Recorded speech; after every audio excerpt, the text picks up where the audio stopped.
you can buy 20 houses in Detroit for the same price that you can buy 10 houses in Atlanta, for the same price that you can buy 3 houses in Denver, for the same price that you can buy 1 house in San Francisco.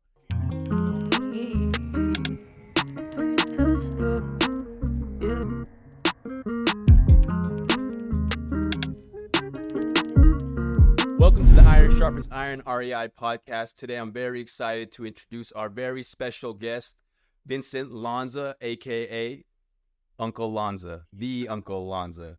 So I would have to say there's maybe 5, more than I can count on 2 hands of people in this industry that I would trust to bring a deal to and not have any equitable rights in the deal, meaning I don't have a contract yet or, no way to protect this deal from someone who might want to circumvent me or something like that. But I can honestly say Uncle Lanza is one of those people that I would feel safe bringing anything to, So I trust you. I appreciate you being on, Lanza.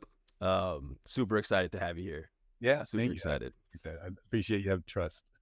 Yeah, That's absolutely. good. I mean, you definitely, I agree with you. There's only a handful of people you can do that with. So I know you and I talk about things and definitely trust you as well. So I appreciate it. I appreciate that. Yeah. And right before we started, we are getting into something. Do you want to revisit that question, Gerald, and then we can just Yeah. Let's go for it. Yeah. I think the question was, I guess, how did it all start? However, yeah, how did it all start for you? Yeah. So our real estate journey started about 5 years ago in 2019. We were in a transition period in our lives. My wife, Ann, had basically retired from teaching because the school that she was working out at was a private school, and that had closed down. And I think, it was already, we had already been talking about maybe it's time to move on to some new things, to some things that we really have a passion for. I always had a passion for business. I always enjoyed business. When I was younger, I had a business here in San Francisco that was an import-export business where we imported goods from overseas and sold them to all the tourist shops here. San Francisco's a big tourist town, so there's all these tourist shops that sell all the kind of goodies for the tourists. So we were importing those and selling those. And then I also had a media business that was doing CD and DVD ROM production, graphic design, websites, something that you might have heard of in your past called a CD-ROM, which is no longer which is no longer viable. But as the way of all good technology goes, things kind of progress and certain things become obsolete. That's kind of what was happening to us. So I was at that place where still running that business, but it was kind of winding down and looking for something new to do. And so my wife and I went to a seminar with what attracted me to it actually was Kevin O'Leary was the guest speaker. Kevin O'Leary is from the Shark Tank, right? And I'm a big Shark Tank fan, and I love that show. And so I was just like, hey, Kevin O'Leary's speaking, let's go check it out. I just curious. I watch the show all the time. I love it. So as it happens, he was talking about real estate, and he was talking about all these things that you can do in real estate. And one of the things that he talked about was wholesaling. Well, I completely understood the concept of wholesaling because I had been wholesaling these things that we imported from overseas to these tourist shops in San Francisco. So we would import them. We would buy them at a certain price. We would have our markup. I think our markup was like 10, 15, 20% because we were selling in volume. And then, if we sold that item to the store for $10, maybe they sold it for $20 to $25. So I got that whole concept of wholesaling. But it was completely foreign to me. Really, you can actually wholesale a house? That's a pretty cool concept. So we jumped into that. We had some mentors that were helping us out with that. And we were challenged because we live in the city of San Francisco. We were challenged with San Francisco being one of the most difficult cities to wholesale in. So one of the mentors that we had been connected with came up to us one time and he's like, look, you can buy 20 houses in Detroit for the same price that you can buy 10 houses in Atlanta, for the same price that you can buy 3 houses in Denver, for the same price that you can buy 1 house in San Francisco. And then he threw down the gauntlet. He was like, San Francisco is the most difficult place to wholesale a house in. So I was like, okay, I'm up for the challenge. I went up to him that day and I was like, I am going to wholesale a house in San Francisco. So we went, we were in Utah at the time, and we went back home to San Francisco. We're like, okay, we're doing this. Now, granted, we don't know what we're doing from nothing, right? We're like, never done this. We're going to connecting up with realtors. We're going to like open houses, just trying to make connections. We're going to real estate meetups, trying to meet people. And we run into a house here in San Francisco that was owned by an elderly man in his 80s who was going through some health issues and needed to be relocated to a convalescent home. Like he was just at that point in his life, he was no longer able to live on his own. And he needed to make that transition really quickly, and he needed the money to do it. So here we go. Like, I mean, fast forward to now, it's like finding the problems, solving the problems, right? All of that. Like, I can't say that I had as much of that mindset then. I was just like, I just want to wholesale a house. Like, I just want to do it. So anyway, we were able to get that house under contract, and we were able to wholesale that house and get a $30,000 assignment fee. First deal ever, right? And just shaking in our boots, like not knowing what's going on, like, but taking this thing to the finish line. And so that was like, whoa, dude, like really, $30,000 on just one deal, like my wife being a teacher and everything was like, ooh, that's a lot of money compared to what my salary was when I was a teacher. So we were hooked on that. My wife has always loved houses. I was vehemently opposed to being a landlord at the time. I am now one on multiple properties today. I guess, I don't know. I just always saw it as, I don't know what my mindset was back then. Just like, oh, this is more headache than it's worth. And then I guess I didn't know enough about the real estate business to be, to know about cash flow and appreciation and all these kind of things. I mean, I understood those concepts, but I didn't know enough about it at the time. So anyway, we jumped into that. We did wholesaling for a while. Then COVID hits, right? And in the city of San Francisco, we're shut down, like completely shut down. So with real estate, like you couldn't fix a house. You could barely go in a house. If you're going to go in a house, you have to go in there by yourself. You had to sign, at the time, you had to sign all these disclosures, even to go inside the house, just to go look at it. And you had to wear like masks, boots, hats, like the whole hazmat suits, all this stuff. So we're like, dude, this is not good for business right now. So we met Pace Morby in February of 2020, and he was with Jamil at the time. And I'd never heard of Pace, never heard of Jamil, didn't know who those guys were from Adam, but loved their philosophy. I love their philosophy of doing business. I love their philosophy of life. I just really connected with like the squad up, go giver mentality, all of that. So, February we meet them, March COVID hits, April Pace starts the Subto mentorship, and I turned around to my wife and I was like, you know what, we need to join this. And so we jumped in, started learning about all this creative finance stuff. I didn't know about Subject 2. I didn't know seller. I mean, granted, a year earlier, I didn't know anything about wholesaling houses, let alone Subject 2 and seller finance and all this other stuff. So we learned all that, jumped into it really quickly, took massive action, started putting properties under contract, started acquiring properties for our portfolio. Subsequently in the mentorship, there's something in there in Sub 2 called the Lanza method that was named after me by Pace, which I learned from Pace in the first place. So, fast forward to like 4 years now, and like, now we have a full scale business with a bunch of like a team of about something like 18 people. So yeah, but that was the beginning, just like honestly, just not knowing anything, and I think what I will say, and then, let's keep rolling on this. But, one of the keys that really is helpful and was helpful to us was having somebody stand beside us that really knew like what they were doing to hold our hand, you know, even in the wholesaling process. Like I was so scared, about doing it right. So, I mean, we've been fortunate to have those people, that have worked with us, that have held our hands, that have taught us. And, Pace is one of those people too, as well. So I love that. Me and Gerald and our other partner, Darren, who unfortunately couldn't be here today, we're all about failing forward. We're probably in that very beginning stage of where you were at, where everything shifted. It's really exciting to hear like that process and where your mindset was at. I actually just heard something recently. It was about a presenter, somebody asked him, do you feel unauthentic now that because he was telling a story about him speaking in a more nervous way, and now he's like this great public speaker. Did you feel unauthentic when you started making that shift and that change? And then his reply was great. He said, are you a saxophonist?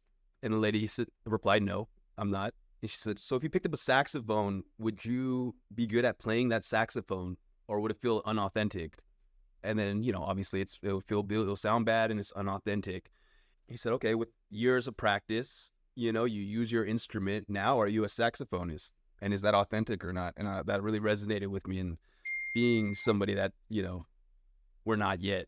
And I guess you could call it fake it till you make it almost, but, I call it, being your future self. So that's awesome. Just on that really quickly, like, I love what you're saying there, because I tell people that all the time, like from day one, everybody that I introduce myself to, I introduced myself as a real estate investor. Like, before we ever did any deals, before we closed our first wholesale deal, before we owned one property, any of that, I exactly what you're saying.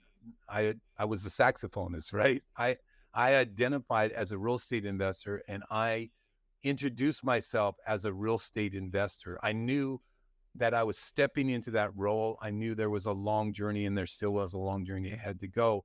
But I love I love that analogy that you're making. Like, and I tell people that all the time. Like, people that are watching this podcast, like, if you're brand new, like, you are a real estate investor. Like, you are a real estate investor. Identify as that. Introduce yourself as that, and right. It's like it becomes more and more real the farther you walk down that path. I love that. I want to mention one other thing, one funny thing. Episode 1 of this podcast, this is episode 10 now. Okay, cool. Gerald actually mentioned in that episode 1 with the exact you're muted, Gerald. I always want to say, he mentioned we are not, as wholesalers, we are sales and marketing, not investors. But in the middle of the episodes, that shifted for him as well. So that's awesome. That's just a little funny thing I wanted to add. And then you mentioned the Lanza method. For those who don't know what the Lanza method is, do you want to break that down for? Yeah, sure. Absolutely. So when I first got into the Subto mentorship, I was learning from Pace. He used to do something called Free Lead Generation Wednesdays. And basically what the concept is we learn about these creative finance techniques. So we learn how to do subject to deals. We learn how to do seller finance deals. We learn how to do what's called hybrid deals, which is a combo between the subject to, and the seller finance. Then what we were doing is we were going into social media and making posts to wholesalers, just letting them know that, like, we have a way to take the leads that you're not able to convert into cash deals, and alternatively pitch those creative terms to your sellers. And then what we would do is pay them like a referral fee if we could convert that and bring it to the closing line. So basically, that's what the Lanza method is. It's a free lead generation method by which we use social media platforms to go into Facebook groups, wholesaler groups, all this, get conversations with wholesalers, talk to them. I mean, ultimately, like, it's another sales thing. It's like you're doing lead generation through the social media, then you're closing them by getting on a phone call with them and talking to the wholesaler. Here, this is what we do. Like, we can pay you for those leads that you're not able to convert. Yeah. And so we were successful with that. And then Pace ended up calling it the Lanza method. So it's pretty cool, because even now today, like, I was talking with a couple of people, and they're like, and they're like, we do most of our businesses based on the Lanza method. Yeah. I mean, it's nice if you can, like, when we first started that, we were just reaching out to individual wholesalers. But it's great if you can connect up with somebody that's got like a whole team going, and a whole wholesale company, and they're just like focused mostly on cash. And like you said, we'll be your creative finance division. So that's cool. I like that. Yeah, absolutely. I had a question. Nowadays, either your wholesale operation, your fix and flip business, or even your portfolio, how involved are you on the day-to-day basis, day-to-day activities? Yeah. And right now I am, but you know what? I don't like to call our company a wholesale company. I like to call it a real estate acquisition company, because at the end of the day, all those things that you mentioned is what we're doing. So we're acquiring, wholesale. I mean, we're acquiring properties and contracts, but then we're determining like, okay, is this something we want to wholesale? Is this something we want to fix and flip? Is this something that we want to buy and hold? So, yeah, I tend to not like want to identify myself or our company as a wholesale company, but as a real estate acquisition company. So you asking me that question is actually right now, I'm quite involved in the day-to-day aspect of the business because we've been in more of a growth mode right now. We've been building up our team.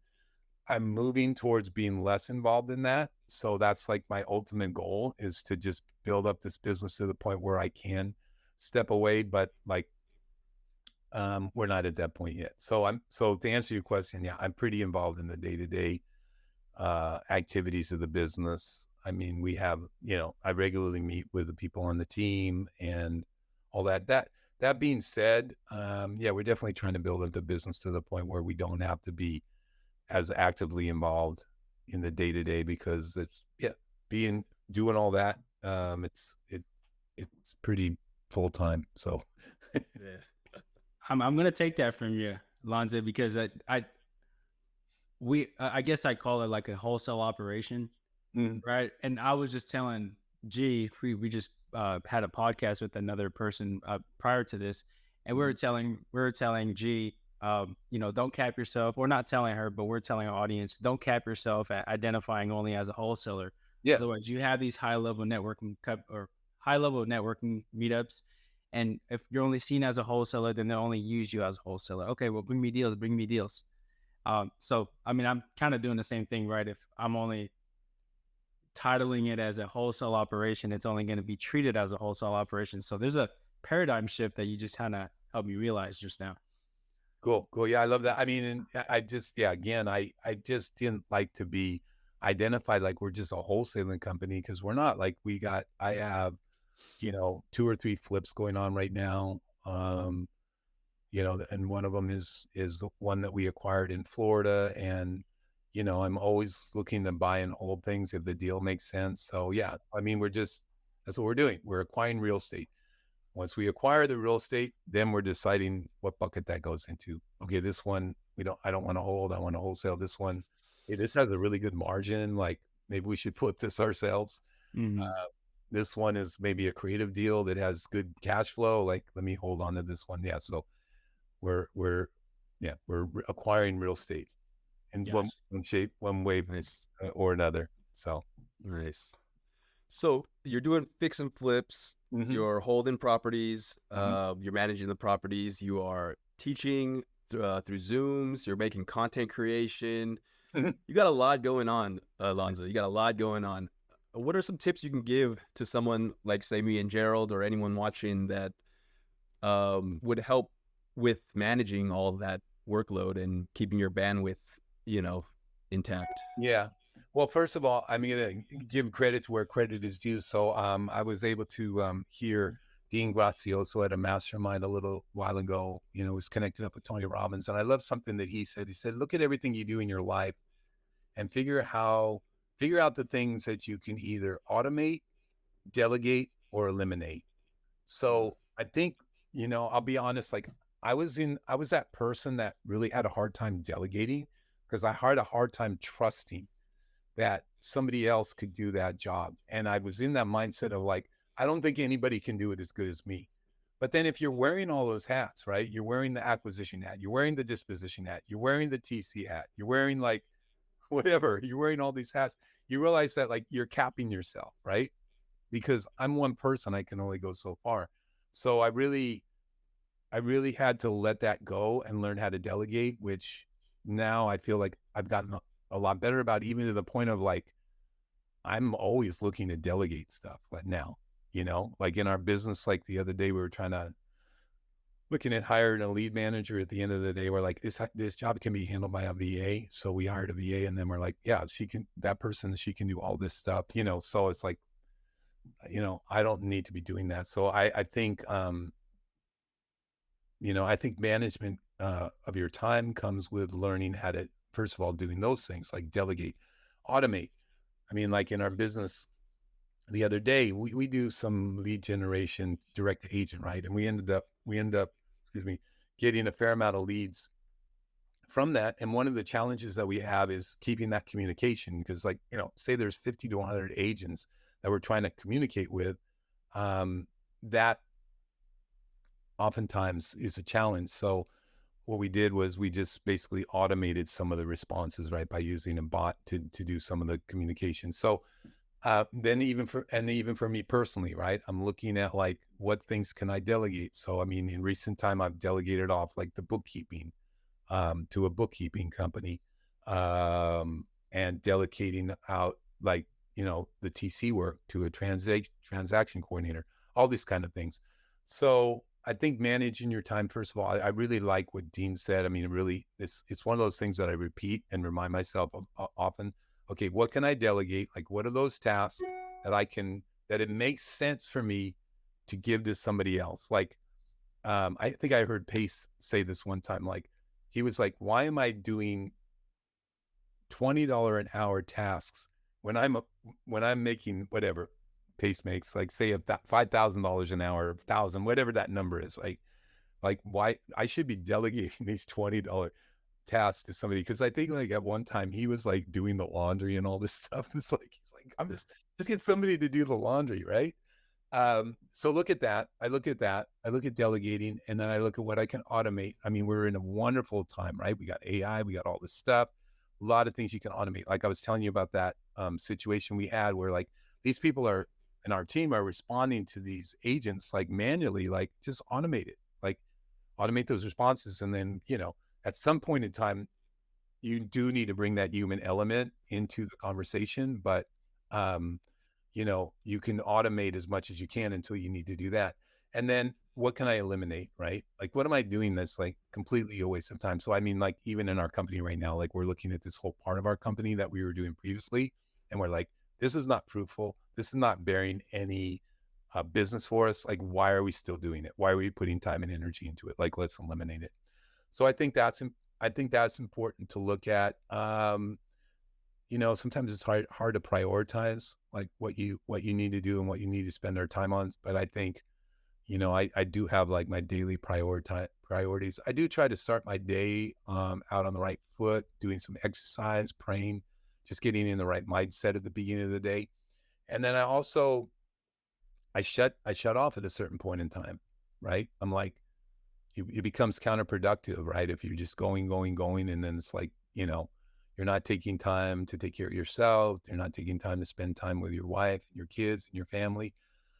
So I reserve, I reserve a time of day where I'm like, that's it.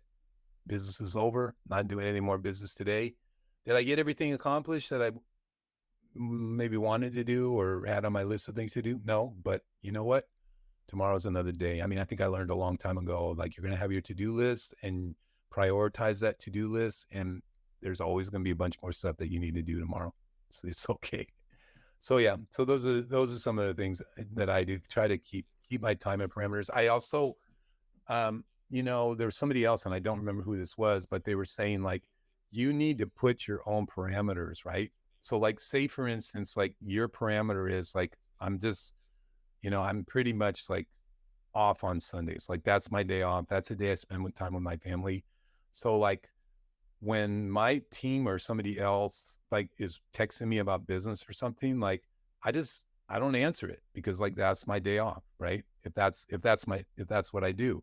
And then it's like, basically everybody knows that like, hey, this is Lanza's, like, if you text Lanza on Sunday, like, he's probably not going to get back to you on Monday. So you kind of, in other words, you kind of set up your own standards. So if you're like just say for instance, you guys have young kids. So my standard is like, whatever, 8 o'clock, that's my kid's bedtime. Like, I want to be able to put them to bed. I want to be able to read them a story, whatever, I just want to be with them at that time. Like, okay, so that's shut off time. And then like, people are hitting you up. You're like, I don't answer. So after some time, they're like, oh, right, these dudes are not going to answer me after 8 o'clock. So I might as well just like not hit them up. So I think you kind of have to put up those own standards that you have. And then, I mean, you don't even need to tell people, right? It's just like, that's your thing. People figure it out, right? Yeah, I think that resonated with me for sure, and I would assume that the same for you, Gerald, because our daughters are born 5 days apart, and it's been hectic, and also being the man of the household, trying to reach success and financially, because everything's just running in okay in a good state, and that balance is really hard. So like I appreciate you saying that. I mean, I will say one more thing about that. It's like, Yeah. I know that some people have a different philosophy. I think even in the a couple of days ago, I was talking with some guy and he's like, oh, I just told my family, like, they're not going to see me. I'm going to be doing all this and all that. And like, we get in our mind that like, we're doing this for our family. This is the sacrifice. But what we're doing too is I mean, if you think about it, like, we're doing it for our family, but we're doing it by taking away time from our family. And one thing, I'm a bit older than you guys, right? So I have grandkids. Um, One thing that I realized that you can't buy back is time. And so you can say what you want to say, I'm doing it for my family, but your daughter is never going to be 10 months old again, right? That's never going to happen again. So if you miss all that, like in the interest of like, I'm doing it for my family, I'm grinding I'm doing it, but like in honesty, when it all boils down, what I've found is what your kids really want from you is your time and attention.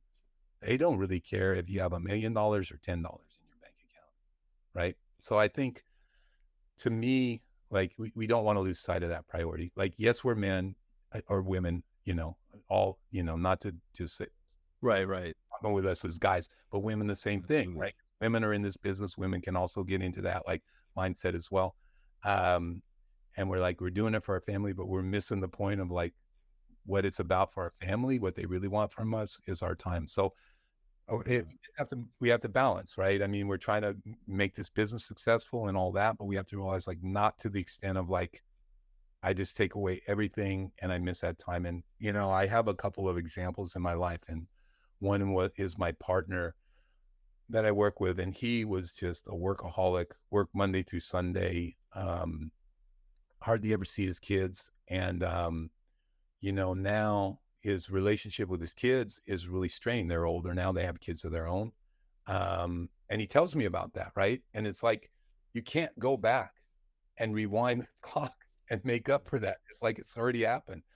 I was actually really fortunate. There was a period of my life where, like, when my kids were growing up, at the time I wasn't in real estate, where I was able to spend a lot of time with them. I was able to coach them in little league and all this other stuff, and be there to drive them around and help them out with a lot of different things. So, yeah, and to be honest with you, I made a conscious decision.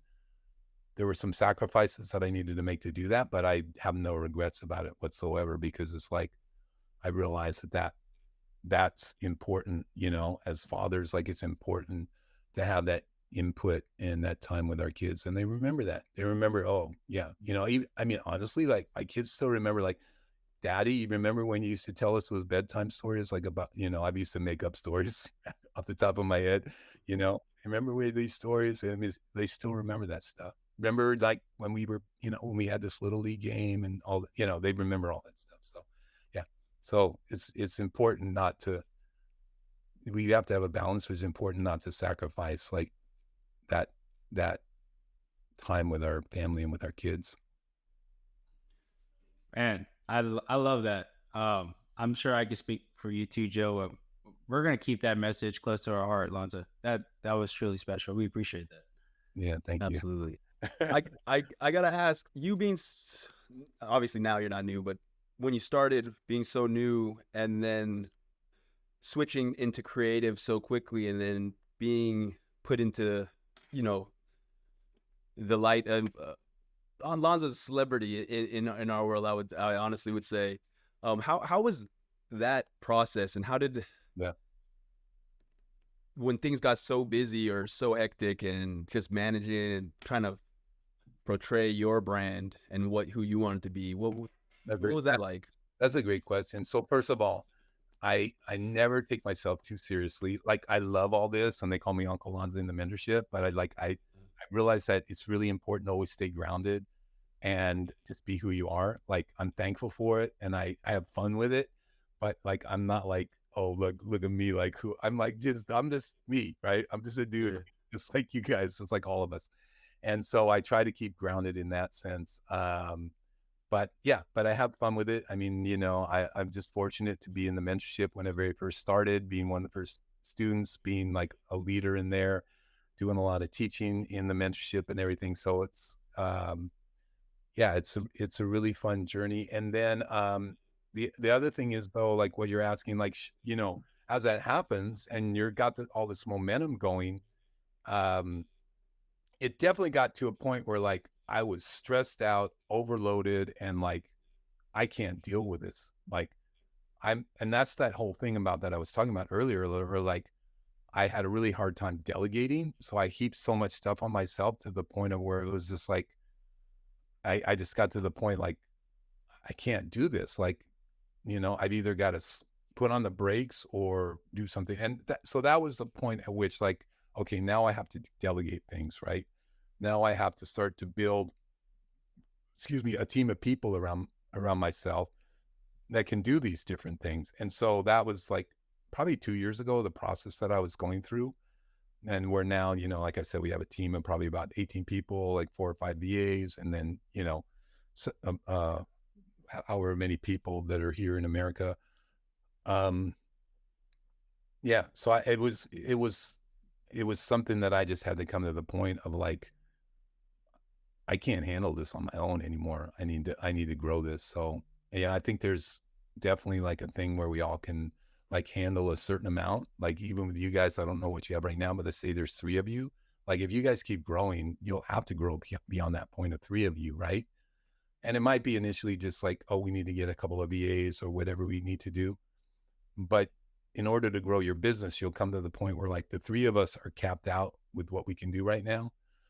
So yeah, so I got to that point because I mean, really, it was me and my wife doing all of the work, and that's like at some point in time we were like, no, we can't do this anymore. So yeah, I think you just grow step by step, and allow yourself to do that, to delegate things and to grow as you need to grow. But yeah, we definitely got to that point. I mean, it was a distinct like memory of like just being so overwhelmed that it's like we got to do something about this. we're I think we both are definitely in the implementation phase, right? Where we're still doing all the things, wearing all the hats. Yeah. And I think to this day, we're still trying to figure out roles, right? With our real estate acquisition company, we're trying to figure out, okay, we're solidified as, lead generation, acquisition, and disposition.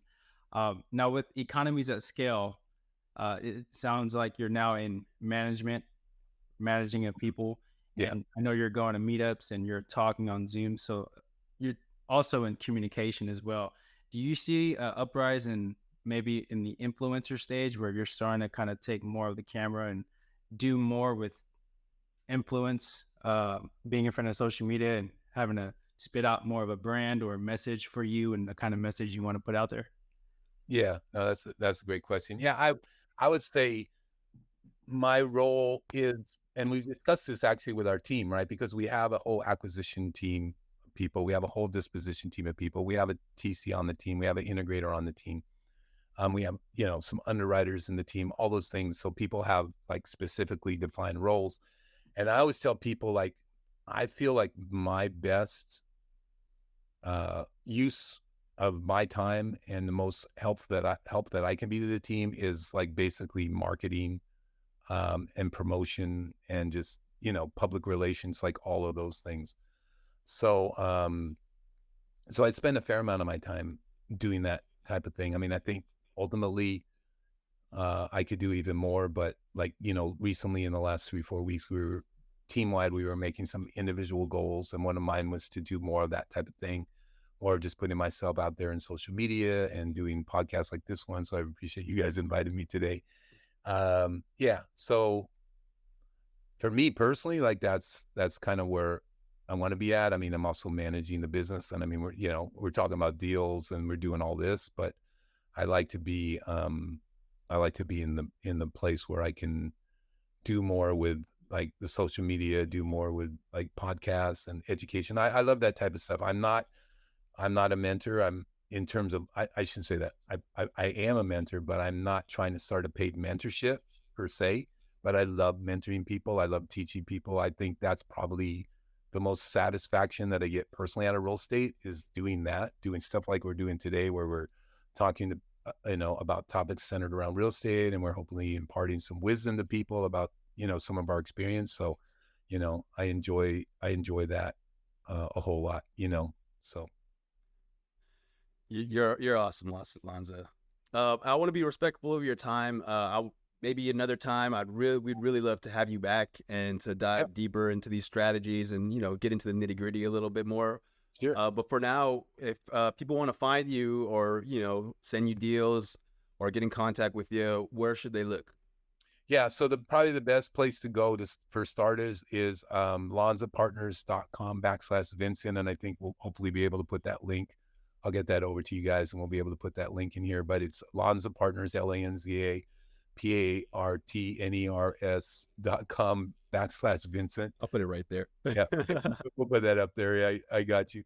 And basically that you can connect up with me. I'll send you out all the free resources that we have. I do something called Wholesalers Mastermind every Thursday, which is a free Zoom. We have a great time. The last couple of weeks, we've been focusing on FSBOs for sale by owners, and we've been making some calls on that and showing you guys how to find those properties. We just finished a 6-week pre-foreclosure masterclass, all of it for free. Again, just because I love doing it. I'm not trying to do a paid mentorship. In fact, I do not want to do a paid mentorship. That's not my thing. But I love imparting information and knowledge to other people that are just getting started or just trying to progress in this business.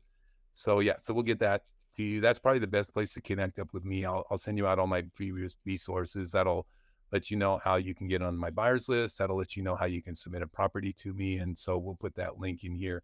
And would love to connect up. Definitely love to see you on one of our Zooms or one of our meetups. We'll let you know about the meetups that we're having here locally. We usually try to do one of those every month here in the Northern California area. So if you happen to live in this area, that'd be cool to get to meet in person.